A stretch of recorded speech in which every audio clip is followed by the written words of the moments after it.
Muy buenas noches, es un gusto saludarlos. Esto es Sala de Prensa en Noticias Caracol. Ahora, como siempre, inmediatamente termina la edición central de Noticias Caracol. Los acompañamos a través de Noticias Caracol Ahora. Y hoy vamos a hablar de un tema del que se ha venido hablando de manera recurrente en las últimas horas y tiene que ver con algo que algunos están tratando o de relacionar con la crisis económica, con el aislamiento, con la pandemia, con la situación que vive el país, y es el de la inseguridad. Si bien las autoridades en todo el país, no se puede decir que solamente en Bogotá, sacan pecho todos los días mostrando los indicadores, por ejemplo, el más reciente decía que el Día del Padre que acaba de pasar fue de los más tranquilos de los últimos tiempos.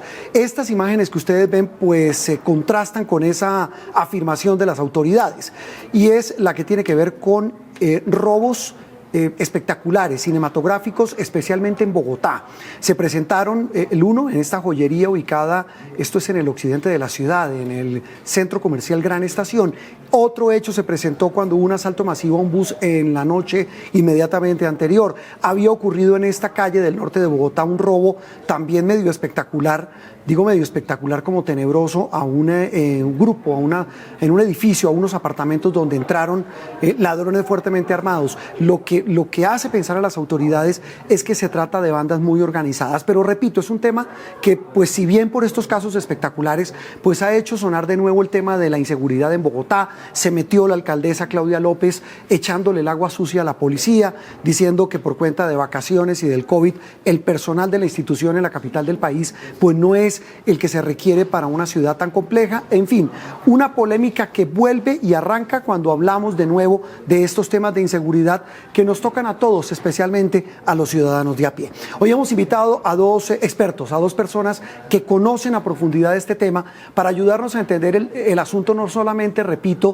de lo que pueda pasar en Bogotá, sino también en toda Colombia, porque muchos también están tratando de adjudicar, repito, al tema del desempleo, al tema de la pobreza y al tema de la crisis, el aumento paulatino de la inseguridad, y bueno, con un tema que hablaré con mis invitados, que es uno que estamos viendo también, que es el aumento del secuestro y la extorsión. Saludo inicialmente a Daniel Mejía. Daniel es compañero panelista de Mañanas Blue de Blue Radio, fue secretario de Seguridad de Bogotá, es profesor universitario. Daniel, un gusto que nos acompañe en Sala de Prensa.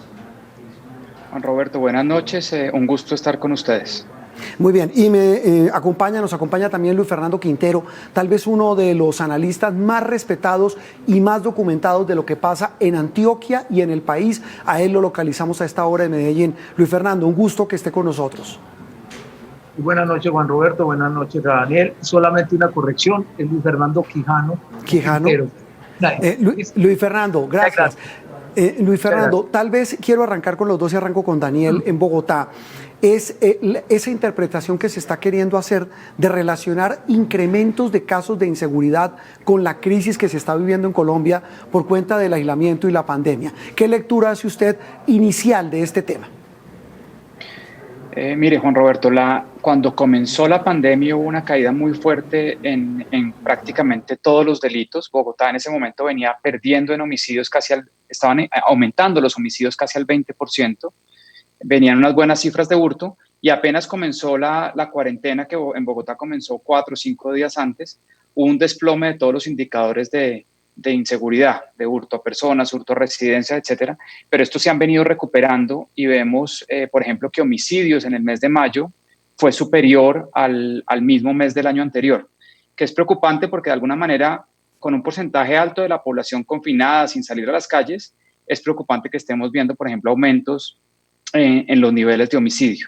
Acá vimos recientemente en Bogotá varios casos de inseguridad, como usted decía, espectaculares, casi de película, donde hay asaltos a joyerías, una toma de un edificio con delincuentes con armas largas, que generan una sensación de inseguridad muy complicada en Bogotá. Estos casos no es la primera vez que ocurren, ocurren con cierta periodicidad, y hay que enfrentarlos con decisión, y hay que enfrentarlos unidos a la policía, unidos a la fiscalía, y no echándole los platos rotos a la policía o a la fiscalía por lo que pasa.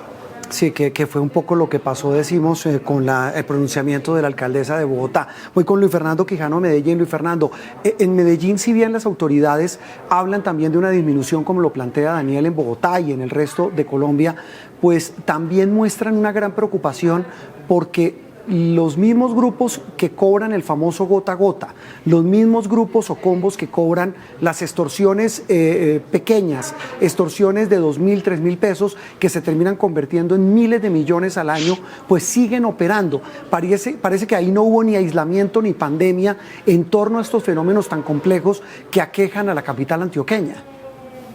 Bueno, hay que decir que en esta ciudad metropolitana de Medellín, que incluye, digamos, a todos los municipios de la subregión del Valle de Aburrá, del departamento de Antioquia, lo primero es que el crimen nunca estuvo en cuarentena. Les presentó algunas dificultades en el manejo de ciertas finanzas criminales de los ingresos, lo que tiene que ver con vacunas, lo que tiene que ver con tráfico de drogas, por ejemplo, porque para traer 60.000 libras de marihuana al mes a la ciudad de Medellín desde el departamento del Cauca, cuando hay cuarentena y en todo este tema de la pandemia, pues se dificultó mucho y tuvieron bajas en algunas cosas, gota a gota, vacunas, por ejemplo, las convivir en Comuna 10. Pero lo concreto es que en una ciudad como Medellín, en una subregión como el Valle de Aburrá, donde más del 70%, el 80% hace presencia el crimen no estuvo en cuarentena, estuvo muy activo y también ganando dinero en muchas cosas. Incluso, voy a decirlo acá, parece ser que se estaban metiendo en el tema de tapabocas. Es decir, estamos hablando de que está mutando el crimen y eso también puede estar ocurriendo en otras regiones del país. Daniel, volviendo no solo con el caso de Bogotá, sino con esa interpretación de que muchos policías o están en vacaciones o muchos están contagiados con el COVID, ha hecho, ya hoy las cifras las entregaba el secretario de Seguridad Hugo Acero en la capital del país y decía en efecto, ha bajado el número de policías y decía una frase que nos la decía un televidente, no bajan para controlar el aislamiento, pero sí para cuidar zonas claves y neurálgicas de Bogotá. ¿Esa interpretación se puede hacer así? ¿Tiene, digamos, esa misma interpretación usted? Sí, mire, Bogotá, Juan Roberto, siempre ha tenido un problema crónico de déficit de pie de fuerza desde hace varios años. Cuando uno rankea las 17 policías metropolitanas del país, Bogotá es la última en pie de fuerza en número de policías por cada 100.000 habitantes. Tiene 234 por 100.000 habitantes, policías por 100.000 habitantes, mientras que el promedio nacional está casi en 355, es decir, está muy por debajo del promedio nacional. En ciudades como Bucaramanga este número es superior a 600 policías por 100.000 habitantes, entonces no solo hay un problema de un bajo nivel de pie de fuerza, sino que está muy inequitativamente distribuido en diferentes ciudades del país. Este es un llamado que diferentes administraciones distritales le han hecho al gobierno nacional para que llegue más pie de fuerza. Hay promesas de los candidatos a la alcaldía de Bogotá siempre por aumentar el pie de fuerza, pero es un problema crónico que necesariamente se ve reflejado en un déficit de policías haciendo patrullajes, en el plan cuadrante, en la seccional de inteligencia, que son digamos que son de alguna manera las partes élites de la policía que logran combatir esas estructuras criminales más organizadas, la seccional de investigación criminal y la seccional de inteligencia. Y ahí se siente cuando hay problemas graves de inseguridad, el déficit de pie de fuerza, y es cuando las diferentes administraciones en Bogotá han salido a pedir al gobierno nacional que aumente el pie de fuerza. ¿Por qué no ha aumentado? Porque ha habido en los últimos 4 o 5 años en Colombia, no solo en Bogotá, una caída del presupuesto nacional en seguridad, y eso se ha visto reflejado en que la policía ha podido contratar menos personal para suplir esos déficits de pie de fuerza. A eso se le aumenta el retiro temprano de casi 20 o 30.000 policías en los últimos 2 años, que salen de las calles y básicamente no han sido reemplazados por números más grandes de incorporación de nuevos policías. Y esto lo están sufriendo las principales ciudades, pero de manera crónica Bogotá, que siempre ha estado de última en el número de policías por cada 100.000 habitantes. Daniel, recuerdo y quiero que usted nos ayude y me corrige, cuando usted era secretario de Seguridad en Bogotá, alguna vez hablábamos usted y yo de ese tema, el déficit del número de policías en Bogotá. ¿Cuál sería un número ideal de uniformados para digamos, cubrir la capital del país y eso cuánto vale? Mire, Bogotá tiene, como le decía, tiene más o menos 18.000 policías, eso equivale a una tasa de 234 policías por 100.000 habitantes. Para llegar a 354 policías por 100.000 habitantes, que es el promedio nacional, no es el número de Bucaramanga o otras ciudades del país que tienen alto nivel, Bogotá necesita más o menos 9.000 policías. cuando en su momento le planteamos este tema al gobierno nacional, muy comenzada la administración del alcalde Enrique Peñalosa, le planteamos el tema al gobierno nacional, nos dijeron, no basta con que el distrito, y yo traté de señalar esto en la campaña, en la anterior campaña por la alcaldía de Bogotá hace más o menos un año,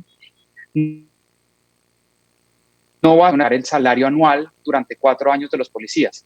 La ciudad se tendría que comprometer y tendría que pasar vigencias futuras por el Consejo de Bogotá para garantizar los recursos de la incorporación de 2.000 o 3.000 o 4.000 policías, no por 4 años, sino por toda la vida laboral del policía, incluyendo la pensión. Es decir, lo que a nosotros en su momento nos alcanzaba para aumentar más o menos en 1.500 policías durante 4 años, terminaba no alcanzando para más de 100 policías porque teníamos que básicamente garantizar que el salario se les pagaba durante toda su vida laboral en la policía. Entonces se volvía prácticamente imposible. Esto es un tema que le corresponde mucho más al gobierno nacional. Históricamente lo que ha pasado en Medellín, que es el pionero en la creación de secretarías de seguridad y de aumentar el presupuesto, es que el gobierno nacional pone los policías y su salario y las ciudades se han especializado en dotarlos de motos, equipamientos, estaciones de policía, nuevo comando como el que se está construyendo acá en Bogotá, cámaras de vigilancia, equipos de investigación criminal, etcétera. Y eso es como la división un poco de labores entre gobiernos municipales o el distrital de Bogotá y el gobierno nacional. Pero claramente el gobierno nacional desde hace más o menos 4 o 5 años ha bajado el presupuesto de seguridad y esto se ha visto reflejado en una caída en el pie de fuerza y cada vez es más, digamos, es más dolorosa esa caída en el pie de fuerza en Bogotá. Luis Fernando, en Medellín, el caso específico de Antioquia, del área metropolitana, del Valle de Aburrá, ¿tiene que ver con un déficit de policías o tiene que ver también con un tema de inteligencia? Y se lo pregunto porque cuando uno habla y Daniel me ayuda también a confirmarlo o no, cuando se habla en el caso de Medellín, dicen, mire, el tema aquí es que hay unas estructuras criminales muy bien organizadas y que llevan años y que incluso son de generación en generación, que ya tienen las próximas 9 generaciones dispuestas de sucesores e integrantes. ¿Cómo es el tema en Medellín y el departamento de Antioquia? ¿Es también número de policías o el tema es otro? Bueno, hay que tener en cuenta varias cosas. Primero, ahorita al frente de la Policía Metropolitana del Valle de Aburrá está el brigadier general Eliezer Camacho, una persona seria, responsable. Vemos que lo han dejado muy solo en caso de la administración municipal de Medellín. Segundo, tienen un déficit muy alto de policías, primero por la gente que se ha retirado, tal como lo decía Daniel. Segundo, porque están cuidando estaciones donde hay personas detenidas. Tercero, porque obviamente ellos tienen que guardar un personal, de protegerlo en lo que ellos le llaman de aislamiento para cualquier caso de emergencia en esta época de pandemia.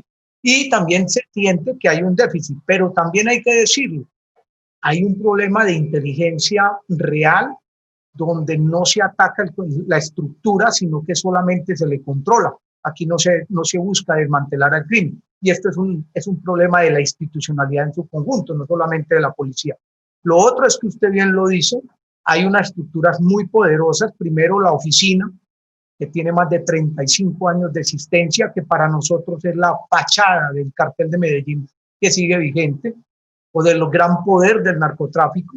Segundo, las autodefensas gaitanistas de Colombia o Clan del Golfo, que para algunos hablan de que son franquicias aquí, pero nosotros la presencia de ellos es real. Y hay que meter un ingrediente, el tema de la presencia del crimen transnacional en el Valle de Aburrá, en otras subregiones de Antioquia, que ponen la situación más compleja. Y vamos a añadirle a esto guerras como la que está viviendo hoy Bello, donde hay unos grupos enfrentados y donde unos grupos del corte nacional se están metiendo.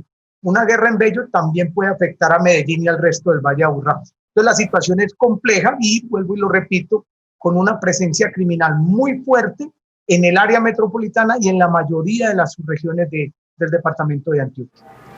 Querría cambiar el tema, Daniel, o más que cambiar el tema, ver un panorama que si bien tiene que ver con la seguridad, es más con el papel de las autoridades y es ver la forma como se está irrespetando a los uniformados que llegan a intentar controlar a las personas que violan el aislamiento. Ahí vemos otro fenómeno y otra fractura grande en lo que tiene que ver con la debilidad o falta de fortaleza de nuestras autoridades, en este caso policiales, porque al final del camino la policía se está quedando sola, decía el alcalde de Pumarejo de Barranquilla, decía, es que yo necesito militarizar, mandaron 400 soldados al Atlántico, les tocó pedir ayuda al ejército para controlar la situación en las ciudades porque la policía definitivamente no da abasto, y hay un tema cultural, y esto ya me salgo un poco del asunto, digamos, delincuencial, para hablar de ese tema del irrespeto consuetudinario a las autoridades, seguido, frecuente, y cada vez que se ve como con más normalidad, Daniel. Sí, esto termina una situación que básicamente es el peor de los mundos. Una policía no solo escasa, es un problema estructural del que ya hablamos, sino también que no tiene las herramientas para hacer un control, el debido control, para que haya un respeto de parte de la ciudadanía ante procedimientos policiales.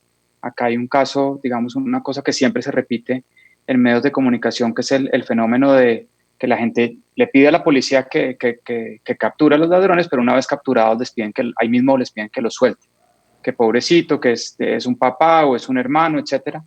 Y acá lo que tiene que haber es una unión con la policía, entender que ellos tienen un papel que jugar, de hacer cumplir la ley, de trabajar de la mano con la fiscalía para judicializar delincuentes, y que cuando estos delincuentes son capturados tienen que ser procesados. Es que el policía en la calle no interpreta la norma, simplemente la hace cumplir. La policía, hay una confusión acá en Colombia de que la policía hace las normas las hace el Congreso, y la policía simplemente es un operador que las hace cumplir, y de alguna manera se critica a la policía por ejemplo, hacer desalojos que ordena una autoridad civil, como pasó recientemente en Cali. Si un inspector de policía o una autoridad civil le da la orden a la policía de hacer un desalojo, un policía no se puede poner a interpretar la norma, decir me parece justa o me parece injusta. Tiene que cumplirla, y quien debe responder si era injusta o no es la persona, la autoridad civil o la autoridad judicial que emite la norma. Y muchas veces la policía cae presa de una situación en donde es la visible de que está haciendo cumplir la norma, pero no es la que hace las normas, y por eso de alguna manera siempre termina siendo como el que paga los platos rotos la policía por simplemente hacer su labor de cumplir las normas.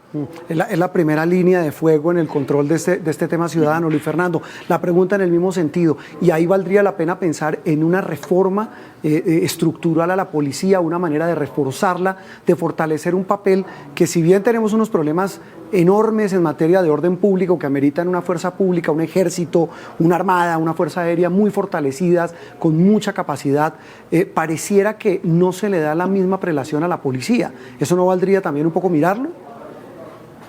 Frente al tema del Valle de Aburrá, vamos a ponerlo como un ejemplo, sí hay que revisar muy bien el tema de la policía. Primero porque hay un grupo, un sector de ellos que abiertamente se sabe que han tenido connivencia, o tienen connivencia con el crimen. Eso les hace perder respeto y autoridad.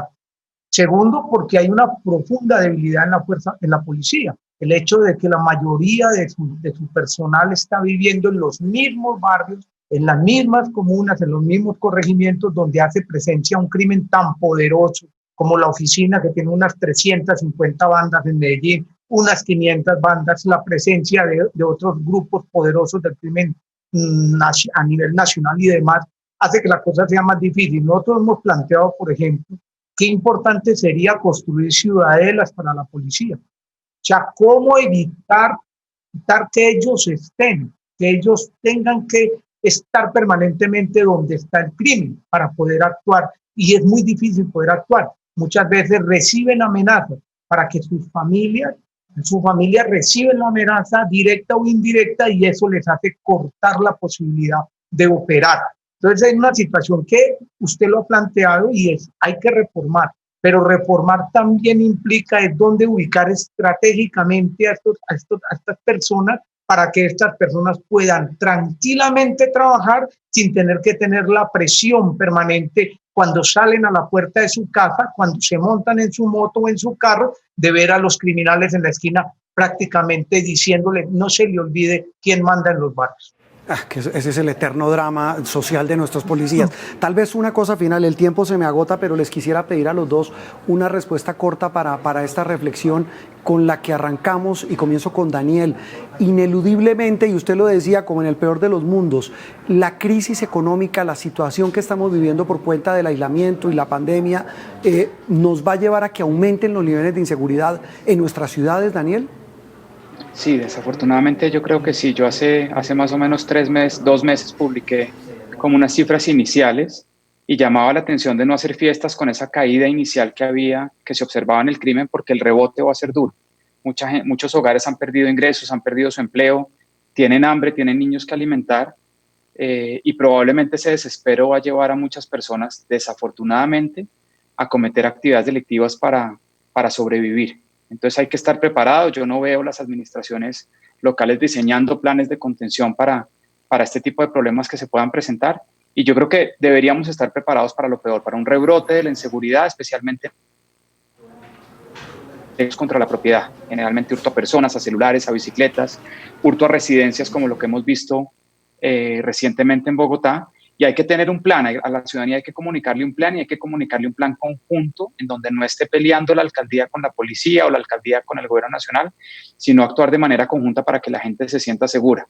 ¿Qué puede pensar un ciudadano que lo único que escucha tras un robo como el que vimos ayer en una joyería en Bogotá es a la alcaldesa echándole la culpa a la policía o al gobierno nacional de lo que está pasando? Uno quisiera verlos en el mismo bote y remando para el mismo lado a todos. Luis Fernando, el tema de la pospandemia, el tema de la crisis y la inseguridad, ¿va a haber una incidencia? ¿Cree lo mismo que Daniel? Hay muchas personas que van a involucrarse en el crimen urbano rural, incluso trabajar para el crimen transnacional. Segundo, sí se van a presentar muchas situaciones complejas a la medida que mucha gente se ha quedado sin empleo. Aquí hay que preguntarnos si hay una verdadera estrategia de seguridad integral, si esa estrategia sí existe o está hecha con retazos, si no es una cosa seria. Ahí hay que pedirle mucho a la administración municipal, a los alcaldes del área metropolitana, de las subregiones de Antioquia, y al gobernador de Antioquia y al gobierno nacional. Ojo con el tema que viene ahora, que se va a poner más complejo. Y déjeme anotarle esto finalmente, y ojalá que el gobierno tenga un instrumento para ayudar a desmantelar el crimen, porque si no se desmantela el crimen, pues obviamente esto no es un problema si se roban o hurtan una cartera, que es muy grave, pero el tema de la presencia del crimen y su poder es demasiado. Construyamos una verdadera ley de sometimiento a la justicia, la posibilidad de quitarle gente al crimen urbano, al crimen rural y al crimen transnacional. Son las reflexiones de dos expertos, Luis Fernando Quijano en la ciudad de Medellín. Gracias, Daniel Mejía en Bogotá. Un abrazo y gracias por estar con nosotros en Sala de Prensa aquí en Noticias Caracol Ahora. Muchas gracias a usted. A ustedes muy amables. En instantes, una pausa y ya viene don Ricardo Espina con su radar.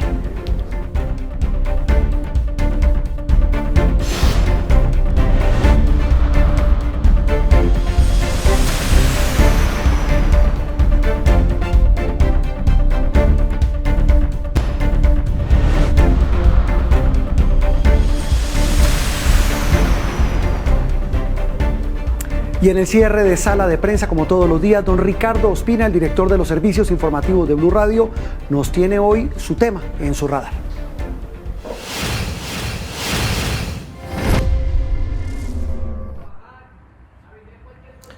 Muy buenas noches. Hoy entra en el radar en Sala de Prensa en Noticias Caracol Ahora la situación de las universidades del país en medio de la pandemia del COVID-19. Estamos en el momento en el que miles de jóvenes y sus familias entran a definir si se pueden o no matricular para el próximo semestre, es decir, para el segundo semestre lectivo del año 2020. Y en medio de ese escenario comienzan a hacerse efectivas algunas ayudas que anunció el gobierno nacional a través del Ministerio de Educación para facilitar de alguna manera el subsidio de algunos estudiantes para que continúen con sus estudios, con sus carreras. Y por eso hoy hablamos de alguna forma de lo que está ocurriendo en algunas universidades del país que han permitido el subsidio de las matrículas a sus estudiantes. Comenzamos con la Universidad de Cundinamarca, que ha tenido la decisión de financiar la matrícula de sus 12.000 estudiantes para el segundo semestre de este año totalmente. Y además de ello, asume la posibilidad de que otros 2.000 estudiantes entren a las carreras y también recibirán el pago de la matrícula para evitar ese gasto que tendrían que tener los estudiantes o sus padres. De otro lado, una determinación similar asumió la Universidad del Valle, que es la universidad pública más importante del suroccidente de Colombia. En esa oportunidad, la Universidad del Valle lo que ha definido es que financiará la totalidad de las matrículas de los estudiantes de los estratos 1 y 2. En la Universidad del Magdalena, el gobernador Carlos Caicedo hizo la propuesta para que también hubiese gratuidad en la matrícula para los estudiantes, pero hasta ahora el Consejo Directivo no ha dado vía libre a esa situación. Y en medio de todo esto se conocen otras dos situaciones. Por una parte, que la Universidad Nacional, por ejemplo, ha decidido que no entregará clases de la carrera de música para el segundo semestre de este año ante la imposibilidad de tener las prácticas presenciales. Así que solamente en el primer semestre del 2021 retomarían clase quienes están estudiando en el conservatorio. Y adicionalmente, una carta que se conoce del rector de la Universidad Central, Jaime Arias, quien dice que acatan lo que decidan las autoridades locales sobre el regreso de la presencia de los estudiantes a las aulas. Eso sí, diciendo que una vez se logren las garantías de bioseguridad, considera que sí es muy importante ese retorno de manera directa de los estudiantes a retomar sus clases. De los factores económicos, de los factores, el más importante de todos, el de la prevención y los protocolos, y por supuesto de muchos factores de nuestra sociedad hoy, pues va a depender que en buena medida muchos jóvenes regresen a las aulas de clase, no solo a las universidades, sino también a colegios y escuelas. Terminamos Sala de Prensa TV, aquí en Noticias Caracol Ahora, los dejamos con Signo Pesos. Feliz noche para todos.